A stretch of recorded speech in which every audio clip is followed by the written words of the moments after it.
Ir-reġjun tal-Mediterran jista' jsir ħaġa ta' kulħadd permezz tal-istorja.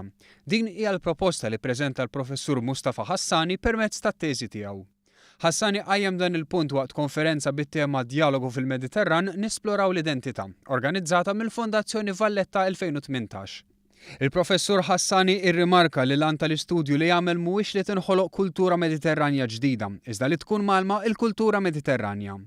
Dan jista' jseħħ billi wieħed imur lura fl-istorja, għażminijiet fejn ċiviltajiet irnexxielhom jgħixu flimkien. Skont Ħassani b'dan il-mod jista' jintala l-vojt li minn dejjem kien eżistenti bejn in-naħa ta' fuq u t'isfel tal-Mediterran, jiġifieri l-Ewropa u l-Afrika. Ħassani rrimarka li l-Iżlam kellu sem għal firda bejn dawn ir-reġjuni iżda dan ma kienx l-unika fattur li ddetermina dan. Ħassani saħaq li din l-analiżi hemm bżonn li sseħħ fil-prattika billi tkun implementata fl-edukazzjoni. B'dan il-metodu jiġi rikonoxxut il-pluralizmu etniku li jikkaratterizza lill-Mediterran. Ħassani konkluda li mhux biżżejjed li wieħed jitgħallem l-istorja. Fi kliemu hemm bżonn li wieħed jestendi l-għarfien tiegħu fuq kulturi li jgħixu f'dan ir-reġjun biex bekk jitnaqsu l-istereotipi.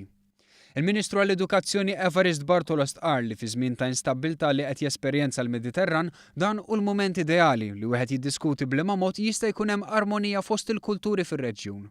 Iċ-Chairman tal-Fondazzjoni Valletta 2018 Jason Mikallef qal li l-konferenza organizzata mill-Fondazzjoni hija opportunità għal dialogu bejn kulturi differenti li flimkien jagħmlu l-identità mediterranja.